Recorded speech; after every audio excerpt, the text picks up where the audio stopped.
मी नक्कीच आरोप केलेला आहे आणि माझ्या आरोपांमध्ये नक्कीच तथ्य आहे।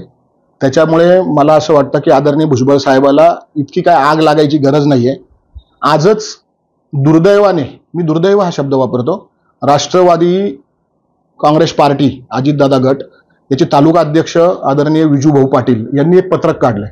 बघा दुर्दैव, ह्या पत्रकामध्ये हे अजितदादा पवार गटाचे आहेत आणि ह्या पत्रकामध्ये शरद पवारांचा, आदरणीय शरद पवार साहेबांचा फोटो आहे, अजितदादाचा फोटोच नाहीये, फक्त भुजबळ साहेब आणि शरद पवार।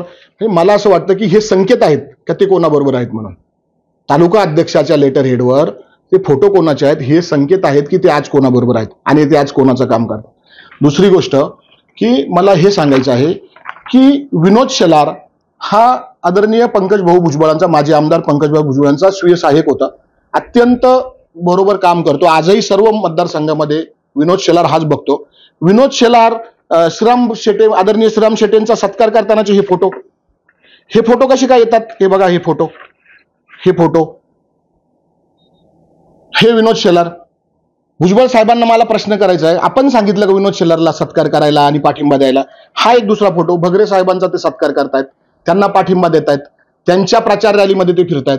मला भुजबळ साहेबांना हा प्रश्न विचारायचा, आपण सांगितलं का त्यांना?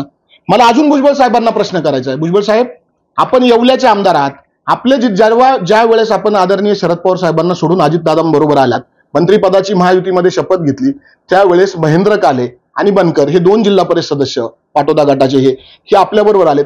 आजही हे दोघं भगरेंच्या बरोबर प्रचार करतात। आपल्याला मी व्हिडिओ पाठवतो, फोटो पाठवतो, बघा हे बघा, हे फोटो, भाषण करतानाचे हे फोटो। मला भुजबळ साहेबांना विचारायचं की भुजबळ साहेब आपण यांना सांगितलं का? आणि जर तसं असेल तर यांची तुम्ही पक्षातून हकालपट्टी करा जर ते आपलं ऐकत नसेल तर। म्हणून भुजबळ साहेबाला मला असं वाटतं की भुजबळ साहेब आपण खायचे दात वेगळे दाखवताय आणि दाखवायचे दात वेगळे दाखवताय। भुजबळ साहेब आपल्याला एवढी मिरची लागायची गरज नाही। आपण जर प्रचार करीत असेल तर मी आपलं स्वागत करेल, आपण वयाने मोठे आहात, माझं काही म्हणणं नाही, परंतु नक्कीच आपण तुतारीचा प्रचार करतायत दिंडोरी लोकसभा मतदारसंघात आणि सोशल मीडियामध्ये आपले सर्व कार्यकर्ते जे काही राहिले असतील आपल्याबरोबर आणि समता परिषदेचे कार्यकर्ते हे जे काही स्लोगन आहेत पेटवा मशाली म्हणून याचा प्रचार करतायत। म्हणून भुजबळ साहेब आपल्याला रागायचं कारण नाही, आपण काम करत नाही आणि आपण मराठा समाजाच्या विरोधामध्ये फार मोठे मोठे मेळावे घेतले। मी म्हणतोय की आता घ्या ना ते मेळावे, आता घ्या दिंडोरी लोकसभेत मेळावा, घ्या नाशिक लोकसभेत मेळावे, महाराष्ट्रामध्ये घ्या मेळावे। कुठे गेले तुमचे मेळावे? कुठे गेले तुमची ओबीसी? स्वतःच्या घरापुरती मर्यादित ठेवलेली ओबीसी, स्वतःच्या घरापुरती ठेवलेला माधव म्हणजे काय? माळी, धनगर, वंजारी। कुठे गेले धनगर आणि वंजारी आणि माळी? फक्त तुमच्या घरामध्ये तुमच्या पुरती ओबीसी। ओबीसीचा फायदा कोणी घ्यायचा तर भुजबळ साहेबांनी, ओबीसीचा राजकीय फायदा कोणी घ्यायचा, आर्थिक फायदा घ्यायचा तर भुजबळ कुटुंबियांनी। समीर भुजबळला खासदारकी, पंकज भुजबळला आमदारकी आणि छगन भुजबळांना मंत्रीपद, ही खरी ओबीसी। तुम्ही काय ओबीसीचे नेते नाही, ओबीसीचा फक्त फायदा घेतात।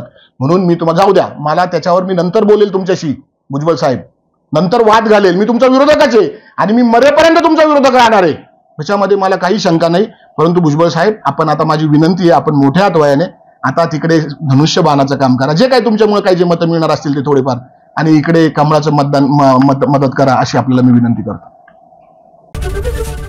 एबीपी माझा, उघडा डोळे बघा नीट।